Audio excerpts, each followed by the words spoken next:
Bom, gente, bem-vindos de volta. Aqui o que eu queria fazer hoje com vocês é retomar essa primeira parte do curso, que era a parte da introdução, e a gente vai falar um pouco mais sobre o que nós não tivemos tempo de completar na primeira aula introdutória.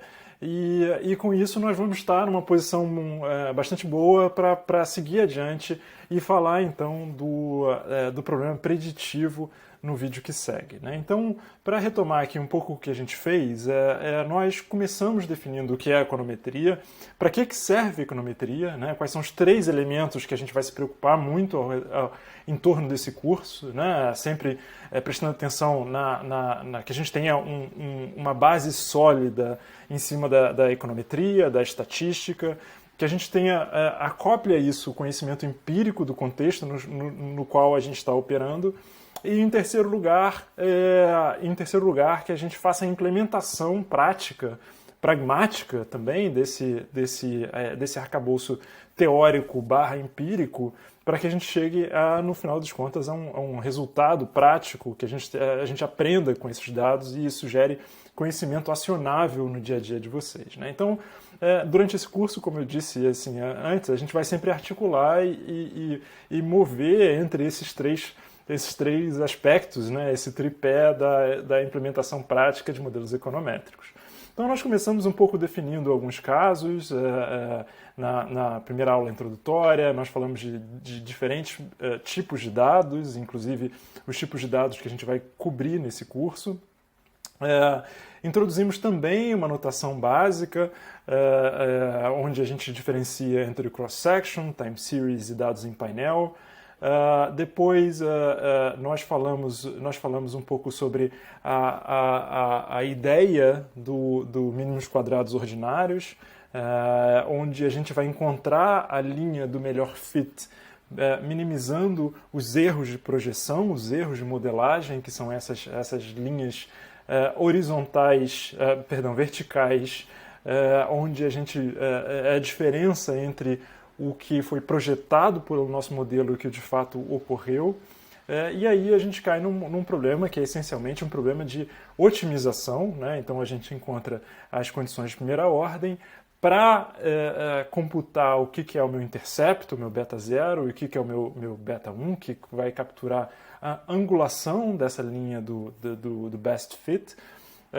E com isso a gente pôde, eu indiquei aqui a álgebra, mas com isso a gente pôde encontrar uma expressão para beta 1 chapéu, a angulação dessa linha, com respeito que é igual a quantidades que dependam apenas dos dados, né, da covariância entre y e x1 dividido pela variância.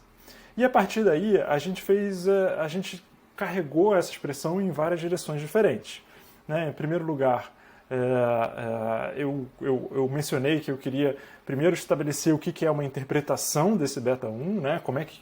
Para que a gente precisa dessa interpretação, se a gente precisa dessa interpretação, e isso naturalmente vai depender de qual é o objetivo final, a razão pela qual a gente está fazendo, né, se debruçando sobre os dados, e a razão pela qual a gente se importa pelo objetivo empírico aqui em questão. E, em segundo lugar, como é que a gente vai falar sobre incerteza, sobre o que a gente não conhece, né? Também disse que a incerteza que é muito associada à nossa percepção de risco, né? Digamos que eu dei o exemplo da vacina, né? Digamos que eu ofereço uma vacina que é 75% eficiente, mas pode ser entre 70% e 80%. Né? Isso é uma coisa. A outra coisa é uma vacina que, na média, é 75% eficiente, mas pode ser entre 50% e 100%. Isso tomar decisões em torno desse segundo caso pode gerar diferenças enormes em relação ao primeiro caso. Em particular, se eu estivesse na posição de tomar essa decisão, eu gostaria de mais informação. Não que eu atrasasse, mas acho que mais informação seria importante para reduzir um pouco esse intervalo de incerteza. Bom, eu vou me focar hoje basicamente no segundo caso, né? Na aula introdutória, nós falamos sobre a interpretação de beta 1, como interpretar, né? Nós falamos da diferença entre um modelo preditivo e um modelo causal, onde no modelo preditivo o nosso objetivo é entender o que vai acontecer com, digamos, os ranges, o que são ranges razoáveis, embasados nos dados sobre a receita de uma firma, digamos, a receita de uma firma com determinadas características, que pode afetar, por exemplo, a concessão de crédito, digamos, né? Digamos que a firma tem um plano de business com uma receita, uma projeção de receita completamente realista, dado o setor, dado a estrutura de custo que ela tem, dado onde ela opera, etc. Então nós trabalhamos um pouco em cima desse exemplo. E, em segundo lugar, esse seria basicamente um modelo preditivo. E, em segundo lugar, um modelo, o que é um modelo causal? Uma pergunta muito diferente. Um modelo causal aqui seria se a gente quisesse criar recomendações sobre o que uma firma deve fazer. Por exemplo, será que se a gente aumentar a pesquisa e desenvolvimento vai gerar receita maior no futuro? Isso é uma recomendação sobre uma mudança em relação ao mundo, né? Você está querendo encontrar uma alavanca em relação ao mundo. É muito comum, por exemplo, quando a gente está pensando em avaliações de política, né? Eu quero fazer uma determinada política com um determinado objetivo a ser alcançado, então eu quero saber o que eu posso fazer. Uma dessas políticas mais importantes é a determinação de taxa de juros da economia, então você quer saber não só se taxa de juros afeta a inflação, mas você quer saber quando afeta a inflação e quanto a taxa de juros tem que subir para que a inflação seja diminuída, né, no futuro. Bom, então isso são exemplos de modelos causais onde a diferença é uma diferença importante aqui, às vezes sutil, mas importante, entre esses dois tipos de modelos que a gente vai explorar. Nós falamos um pouco mais sobre isso, nós entramos um pouco aqui em como que tanto o modelo preditivo quanto o modelo causal têm desafios particulares a eles, né? Nós tocamos nesse assunto, nós vamos expandir bastante nesses dois aspectos, nós paramos realmente aqui quando nós entramos na medida de incerteza, né? Essa parte é uma parte nova, que infelizmente na quinta-feira passada nós não tivemos tempo de completar, mas aqui o ponto fundamental é que, do ponto de vista da tomada de decisão, a gente precisa saber quanto que a gente não sabe, a gente precisa saber o que a gente não sabe, a gente precisa saber qual é o intervalo, em algum sentido, da nossa própria ignorância, quanto que os dados estão nos dando um conhecimento confiável em oposição a eles não estão dando nenhuma segurança sobre aquele conhecimento que eu estou gerando a partir dos dados, né? Então isso é muito importante. Isso é muito importante de como esse conhecimento vai ser utilizado e é muito importante na tomada de decisão, sem dúvida nenhuma. Então aqui é o objetivo que eu quero desenvolver, um pouco essa ideia de incerteza, de como que a gente pode pensar a incerteza em torno dos nossos parâmetros. Eu vou fazer isso usando notação matricial, porque essencialmente fica um pouco mais fácil de operar então eu vou aproveitar esse momento para fazer um pouco da álgebra dos mínimos quadrados ordinários em notação matricial, porque vai ficar mais simples da gente pensar. Vocês vão ver um pouco já como que a ideia de uma notação matricial aqui vai ajudar a gente a pensar, particularmente quando existe uma estrutura de correlação entre os erros, os choques. A gente vai falar sobre isso já.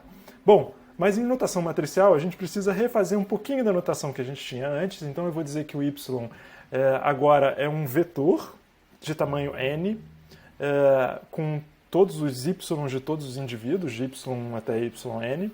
Eu vou dizer que o x agora é uma matriz n por k, onde, digamos, nas linhas eu tenho todas as observações, eu tenho todas as unidades sendo indivíduos, firmas, países, o que quer que seja, estados, entidades subnacionais, e nas colunas eu tenho as variáveis. Então, se fossem indivíduos, a gente poderia ter idade, salário, horas trabalhadas, etc., né? do lado nas colunas. No exemplo das firmas e a receita das firmas, a gente teria as firmas nas linhas a receita da firma seria uma coluna e a gente teria várias características da firma também. A gente teria várias características da firma também nas variáveis explicativas, né? Nossos betas são os vetores de parâmetros. Agora, não só eu não tenho beta 0, beta 1, beta 2, beta 3, mas agora vai ser um vetor, né? Ele começa em beta 0, isso aqui é um pequeno typo, então é de beta 0 até beta k, então eu tenho k variáveis explicativas.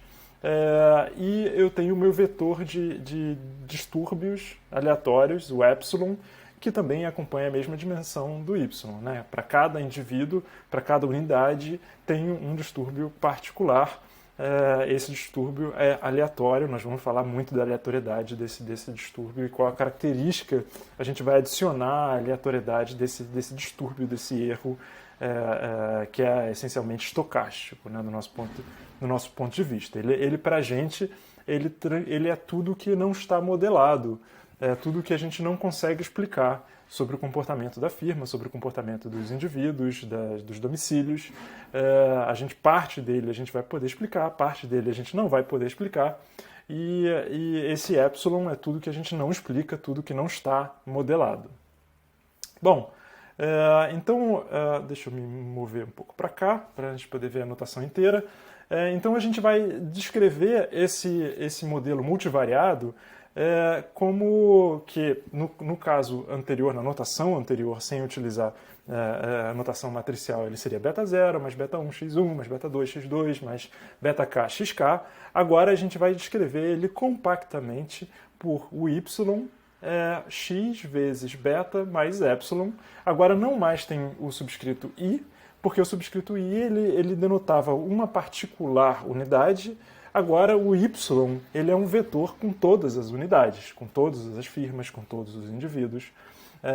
E o mesmo vale para o x. Então, agora a gente tem que pensar sempre em notação matricial, né? O y é n por 1, o x é n por k, o beta é k por 1. Então, essas duas matrizes elas se multiplicam. N por k e vezes k por 1 é n por 1. E epsilon é n por 1. Então, n por 1... x beta é n por 1, epsilon também é n por 1. Ótimo, as dimensões estão batendo. Ok. Agora, a gente poderia pensar também o problema de otimização do mínimos quadrados ordinários como um problema matricial, né? Então, o nosso beta, que minimizava os erros de modelagem, a soma dos quadrados dos erros, né? A soma dos epsilons i's ao quadrado, a gente pode reexpressar essa soma como produto interno de epsilon com ele, produto interno de epsilon com ele próprio, né? E o que é o epsilon? Bom, é o resíduo y menos x beta. Se a gente voltar no slide anterior, a gente vê que o epsilon é y menos x beta. Bom, aqui de novo a gente pode tomar condições de primeira ordem. Então, se a gente tomar a condição de primeira ordem aqui, a gente vai encontrar que a condição de primeira ordem, desse caso, menos 2 x', que é a derivada do que está dentro, y menos x beta chapéu, como eu disse da última vez, quando a gente tomava a condição de primeira ordem igual a zero, a gente bota um chapéu no beta, porque agora isso já ele está implícito, o nosso trabalho agora é explicitar, mas ele já é o resultado de uma otimização. E agora, para explicitar, então, o que a gente vai fazer é só expandir um pouco essa expressão, trabalhar um pouco com a álgebra dessa expressão, ou seja, menos 2 não importa, a gente tem que dividir tudo por menos 2, então a gente vai ficar com x' y, abre parênteses, y menos x' beta. Se a gente multiplicar, então, o x', a gente vai ficar x transposto y, x transposto x beta, e se a gente inverter, supondo que a gente possa inverter o x' x, então a gente vai ter que o beta chapéu vai ser a inversa de x transposto x, x transposto y. Uma expressão não só útil, como a gente vai ver, mas também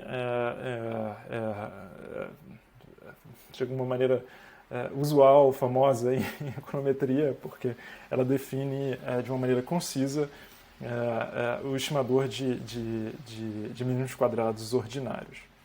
Bom, agora a gente pode usar essa expressão para trabalhar a variância do beta-chapéu, né? Então, como é que eu vou trabalhar a variância do epsilon chapéu? Eu vou, bom, o que está vindo, qual é a fonte de aleatoriedade que a gente tem aqui? Bom, no nosso caso, a fonte de aleatoriedade principal aqui é o nosso distúrbio epsilon, né? A gente poderia expandir um pouco a teoria também para dizer que não só o epsilon, mas como as suas variáveis explicativas são também aleatórias. Eu acho que isso não é agora fundamental para a compreensão mais geral do que a gente está fazendo. Então a gente está pensando aqui que a fonte de aleatoriedade ela está vindo daquela parte que a gente desconhece essencialmente, né? Ela está vindo desse distúrbio, que é um distúrbio essencialmente aleatório. E como é que eu posso explicitar esse aspecto, né? Como é que eu posso deixar ele evidente? Nessa expressão ele está aqui dentro do y, porque eu sei que o y é x beta mais epsilon, o epsilon é aleatório, portanto o y também tem que ser aleatório. Mas eu quero deixar isso mais evidente. Como é que eu vou fazer isso? Bom, eu vou substituir o y por x beta mais epsilon e eu vou encontrar uma expressão conveniente que é x' menos 1, a inversa, x' x beta mais epsilon. Então se eu substituir, olha que beleza, a inversa de x' x cancela com x' x. Nós ficamos com beta chapéu é igual a beta mais esse termo, a inversa de x' x, x' epsilon. Ok. Agora a gente pode adicionar, agora a gente pode voltar um pouco à ideia que o epsilon é aleatório e vamos incorporar, vamos criar, né, vamos assumir que ele tem uma distribuição. Vamos assumir que ele tem uma distribuição normal, né, com variância zero, com média zero e com variância sigma, né, todos os elementos têm a mesma variância. Esse é o caso que é o caso homocedástico, porque a gente chama homocedástico porque todas as unidades têm essencialmente a mesma variância sigma. A gente vai ver outras estruturas, mas ainda hoje, daqui a pouquinho. Mais do que isso, a gente está assumindo que não só todas as variâncias são constantes, mas eu estou assumindo, através da identidade aqui, eu estou assumindo que o componente aleatório de uma unidade ele é não correlacionado com o componente aleatório de outra unidade, né? Isso pode ser uma hipótese bastante forte em alguns casos, porque, digamos, firmas em um determinado setor. Às vezes, a gente tem que considerar que podem e, em geral, existem choques que são específicos ao setor que afetam todas as unidades naquele setor. Isso seria uma violação da hipótese que a gente está colocando agora. Eu não estou defendendo essa hipótese, eu só estou começando o nosso trabalho a partir dessa hipótese e a gente vai ver outras hipóteses sobre a estrutura dos erros que podem muito bem ser importantíssimas no dia a dia, um pouquinho mais à frente. Mas, bom, começamos com esse caso homocedástico não correlacionado. O que isso me diz? Bom, se eu uso essa hipótese sobre a distribuição do epsilon, então eu posso também dizer algo sobre a distribuição do beta chapéu. Deixa eu fazer um comentário antes sobre essa hipótese. É que essa é uma hipótese relativamente benigna, porque se, sob certas condições, em geral relativamente amplas, mesmo que o erro não seja em si normal, o uso de um teorema do limite central vai garantir que os resultados que se seguem sobre o beta são normais. Isso é a mágica do teorema do limite central. A gente pode falar um pouco mais sobre isso até na mentoria, se vocês tiverem interesse. Bom, mas então, dada essa hipótese, o que acontece com a variância do meu estimador, beta chapéu? Bom, se nesse caso, como eu sei que o epsilon é normal com média zero, variância sigma ao quadrado y, então eu sei que eu sei que o beta chapéu ele tem uma média beta, né? Eu tenho uma média beta porque todo esse termo aqui ele tem média zero, porque o erro tem média zero. Então o beta chapéu tem a média beta, e a variância vai ser esse termo multiplicado por ele próprio, né, transposto, então vai ser x' x, inversa, x' epsilon, epsilon transposto, x', x menos 1. Bom, mas essa expressão longa a gente pode trabalhar um pouco mais, porque tem mais que a gente conhece. Né? Tem bastante que a gente conhece aqui.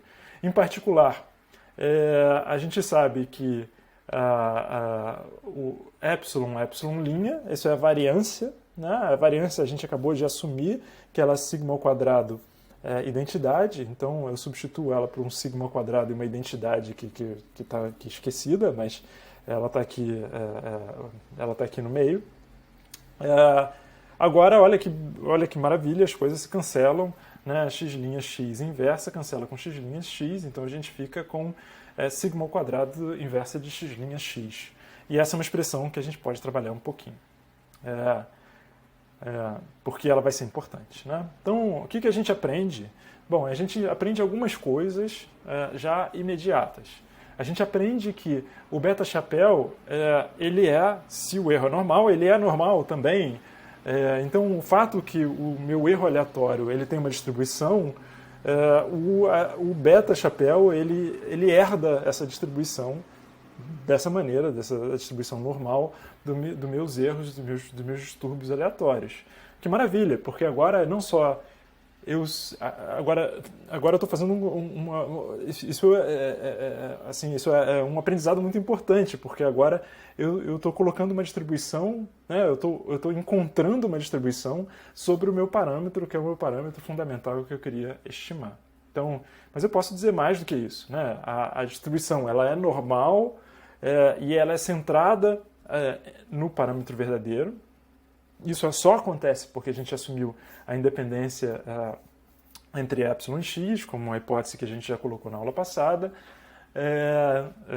Mas a gente pode falar mais, porque a gente pode encontrar um pouco o que é essa variância do meu estimador. Né? Então, aqui a gente já sabe que essa variância do estimador ela vai ser maior se o sigma quadrado é maior. Né? O que isso está me dizendo do ponto de vista o que é a economia disso? Né? A economia disso se existem tantas coisas dentro desse universo de coisas que determinam o comportamento individual de domicílios, firmas, etc., que eu não estou modelando, que eu não posso modelar, isso quer dizer que tem muito ruído no meu dado, né? Tem uma variação muito grande no meu dado que eu não consigo explicar, então, naturalmente, a minha confiança no que eu encontro sobre os meus estimadores ela vai ser menor.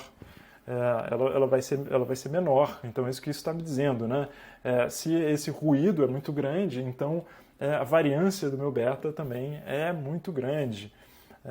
Isso em geral, às vezes é um fato da vida. Às vezes o nosso objetivo é modelar determinado fenômeno e ele tem a variância que ele tem.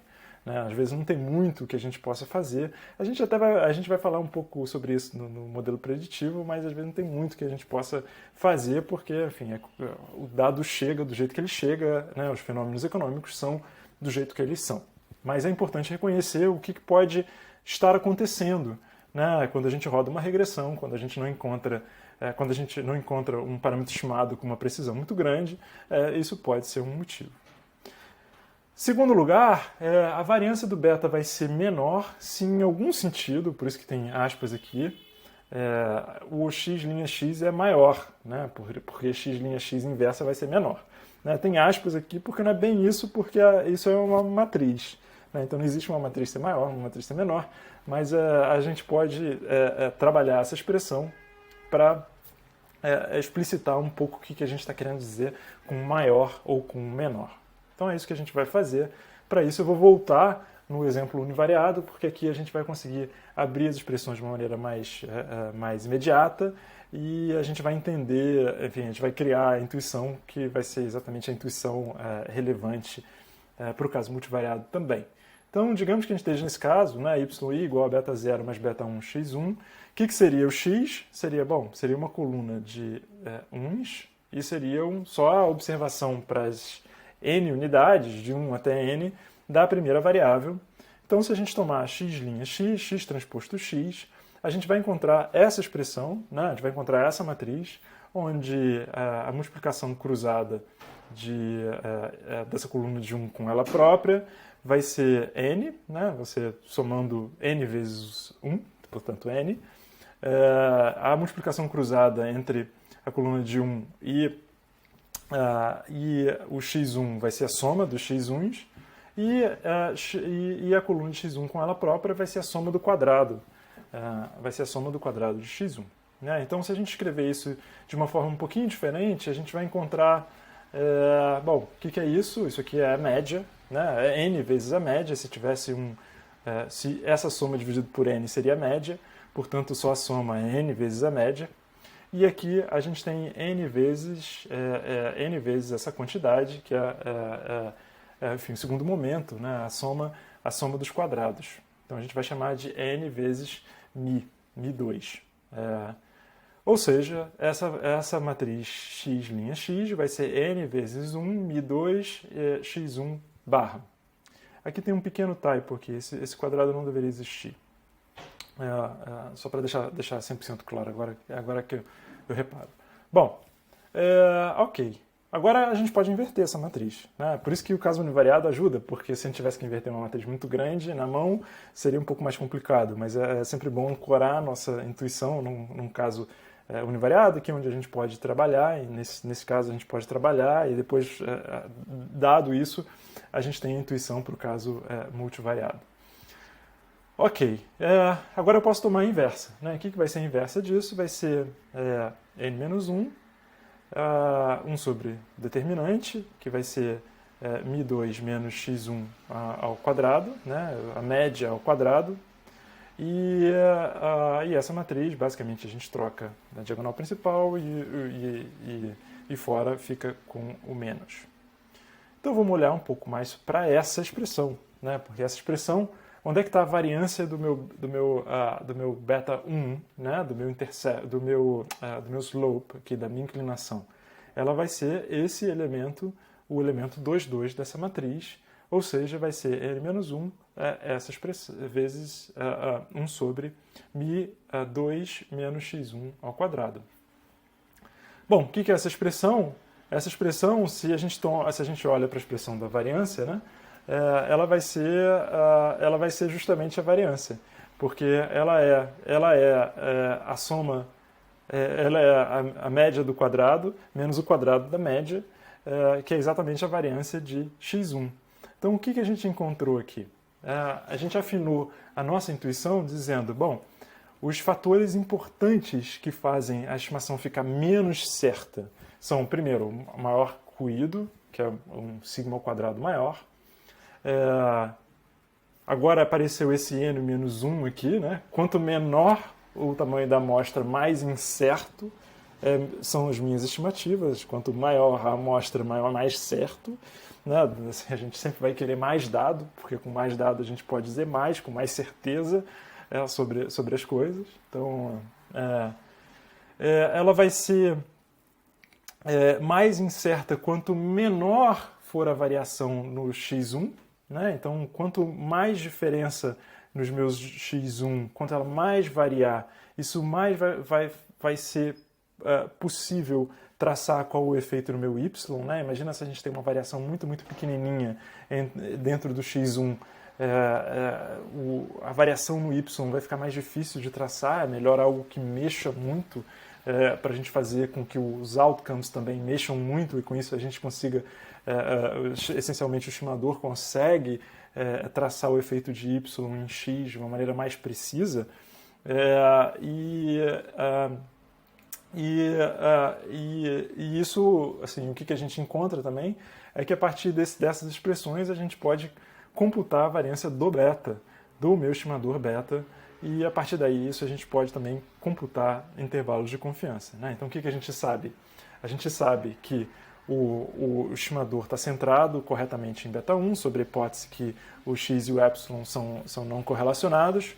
A gente sabe que a gente acabou de computar aqui a variância do beta. Então, se a gente olha para... a gente sabe que é normal, então a gente olha para a distribuição normal.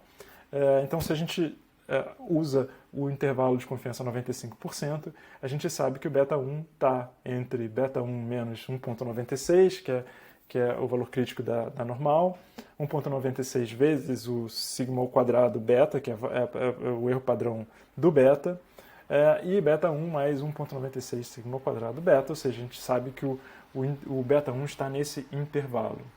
Se esse intervalo não contém o zero, então a gente pode dizer que beta 1 é estatisticamente significante.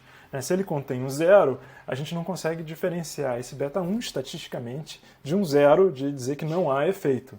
Mas se não há esse efeito, se o zero não está no meu intervalo de confiança, então eu digo que ele é estatisticamente significante, que o beta 1 afeta y.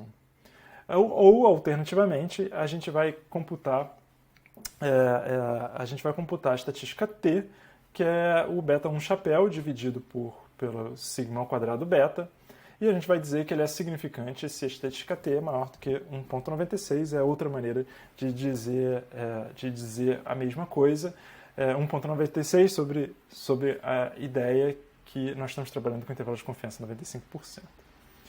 Ok. Bom, então para terminar essa medida de incerteza, nós fizemos duas hipóteses, né? Falamos sobre a normalidade dos erros dos distúrbios epsilon. Eu comentei rapidamente que o teorema do limite central, mesmo no caso onde não é normal, ainda assim a gente vai conseguir resgatar essa normalidade. Esse é um aspecto que a gente pode conversar sobre na mentoria. Algo que eu só queria completar é falar sobre a dinâmica e as dependências possíveis no erro, né? Por que a gente... Essa é a razão pela qual eu quis fazer isso do ponto de vista matricial. Porque assim, se a gente olha para o paradigma inicial estatístico, né, era como se a gente estivesse fazendo uma amostra de indivíduos de uma população muito grande. Talvez esses indivíduos fossem não correlacionados, faz sentido pensar nessa estrutura clássica, né, onde os indivíduos são não correlacionados, mas na prática, no dia a dia da nossa prática econométrica, estatística, não vai ser bem isso, né? A gente vai ter indivíduos que potencialmente são correlacionados de maneiras importantes, né? Primeiro aspecto, mesmo antes de falar de correlação, cada um pode ter sua variância do seu resíduo, né, diferente. Né? É difícil pensar que os choques que afetam uma empresa pequena são da mesma magnitude, da mesma variância do que afetam uma empresa grande. No caso de tempo, né, se a gente introduz tempo, a gente pode pensar variâncias que mudem ao longo do tempo, vocês vão ver isso num módulo um pouco mais à frente. A gente também tem que pensar, se a gente está modelando o PIB, por exemplo, que o choque que acontece hoje pode ser correlacionado com o choque que aconteceu ontem. Esse é um aspecto que a gente não vai cobrir nesse módulo, porque a gente não está cobrindo tempo, né? Mas vocês vão ver isso também. E a gente tem que falar de clustering e até mesmo dependência no espaço, são como coisas importantes, né? Então, o que é a estrutura que a gente assumiu? É a homossedasticidade, que é basicamente pensar, digamos que nós temos 5 observações, só para ficar visualmente possível, a gente vê isso num slide. As covariâncias entre o indivíduo 2 e 1, 3 e 1, etc., são todas zero, e as variâncias para o indivíduo 1, 2, 3 são todas iguais, né? Então, é esse caso diagonal da estrutura da variância-covariância. No caso de heterossedasticidade, a única diferença, a única, mas muito importante diferença, é que as variâncias são diferentes de um indivíduo para outro, né? Então, o indivíduo 1 tem variância sigma ao quadrado 1, o indivíduo 2 sigma ao quadrado 2, o indivíduo 5 sigma ao quadrado 5. Clustering é outro caso, onde são o caso das firmas num setor, né? Então a gente poderia pensar em clustering, onde todas as firmas que estão num determinado setor, elas podem sofrer um choque comum. E isso faz com que a correlação de duas empresas dentro de um mesmo setor seja não zero. Então, por exemplo, aqui nesse caso, eu assumi que 1 e 2 estão nesse setor, 3, 4 e 5 no mesmo setor. Então, a gente tem essa estrutura da matriz de variância-covariância bloco diagonal. A gente poderia pensar também que são, digamos, municípios ou estados, que o que acontece no estado vizinho é importante, né? Então, se a gente tivesse, a gente encontraria uma versão dessa matriz de variância covariância que pode ser, por exemplo, em torno de uma faixa, ou podem ser estruturas ainda mais complexas. Né? Enfim, eu também estou disponível para a gente falar um pouco mais sobre isso nas mentorias. Enfim, são vários. Enfim, a gente vai trabalhar bastante para introduzir essas estruturas ao longo dos nossos exercícios empíricos, para vocês, inclusive, visualizarem como é que isso afeta as estimativas dos betas. Bom, eu vou terminar por aqui, completando essa parte da medida de incerteza, e nosso próximo vídeo vai ser justamente sobre o problema preditivo. Nós vamos começar falando sobre ele. E vamos também agora introduzir essa parte computacional de implementar as coisas no R. Tá bom? Até o próximo vídeo e tchau, tchau.